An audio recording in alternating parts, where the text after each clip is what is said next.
السلام عليكم ورحمة الله وبركاته. اليوم هو الاحتفال بعيد المولد النبوي، ذكرى المولد النبوي الشريف. والمسجد الإبراهيمي مفتوح جميعا، كل أروقته أمام المصلين المسلمين. ونحن ندخل من الباب الخلفي. في الأيام العادية ممنوع للمسلمين أن يدخلوا هذا الباب.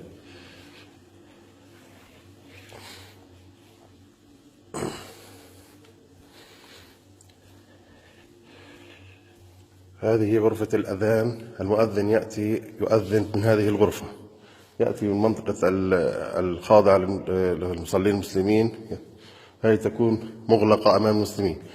يدخل المؤذن من الباب هذا الأمام ويأتي ليؤذن هنا.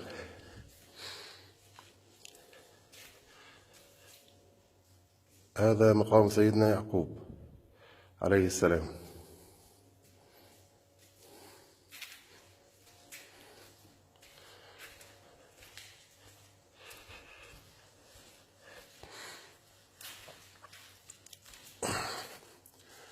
هذا مقام سيدنا يوسف عليه السلام.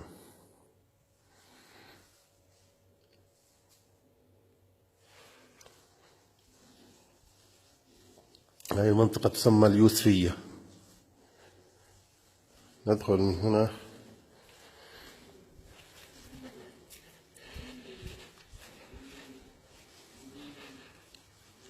هذا المكان أيضا يكون مع الإسرائيليين في الأيام العادية.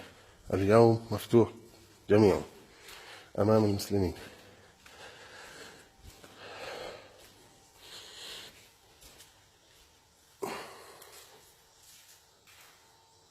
هذا هو مقام سيدنا يعقوب من الداخل،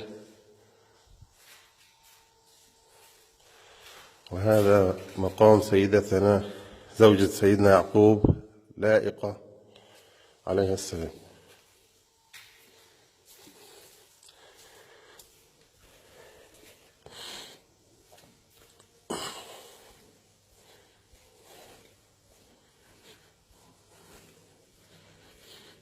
ندخل من هنا. هذا مقام سيدنا إبراهيم الخليل له. هذا هو مقام سيدنا إبراهيم من 3 جهات مكشوفة، من هنا ومن هنا. هذا هو مقام سيدنا إبراهيم الخليل عليه السلام. وهذا مقام سيدتنا سارة زوجة سيدنا إبراهيم عليه السلام من المنطقة الداخلية.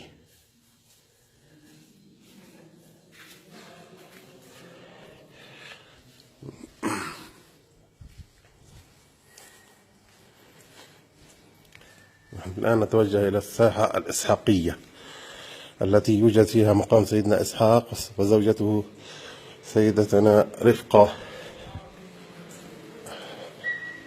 هذا هو مقام سيدتنا سارة.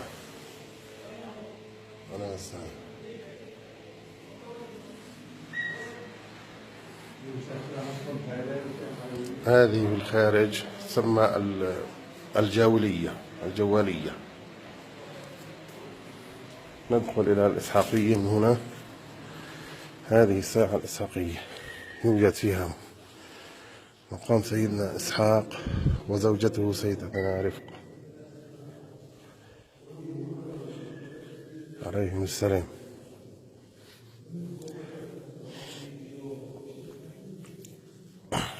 كل المسجد الإبراهيمي مفتوح أمام المصلين المسلمين.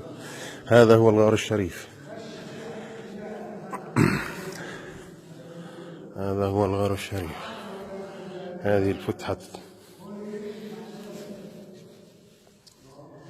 الفتحة يوجد ضوء في الأسفل عند المغارة التي يوجد فيها قبور الأنبياء. تفتح من هنا ويوجد إضاءة داخلية.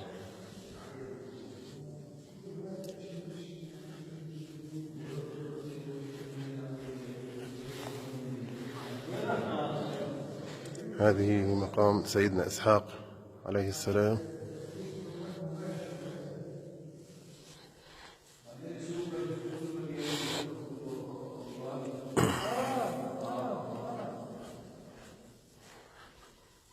وهذا مقام سيدتنا رفقة عليها السلام.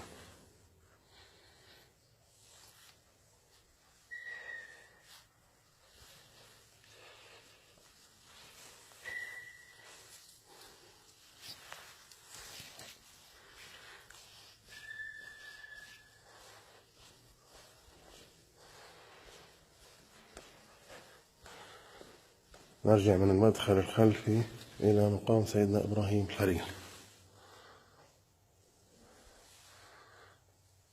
3 شبابيك تؤدي إلى مقام سيدنا إبراهيم الخليل.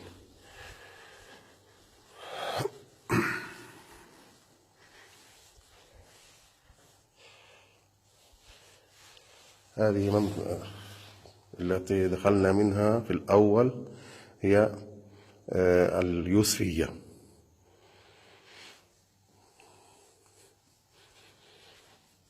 كل أروقة المسجد الإبراهيمي مفتوحة أمام المصلين المسلمين. اليوم الاحتفال بعيد ذكرى المولد النبوي الشريف.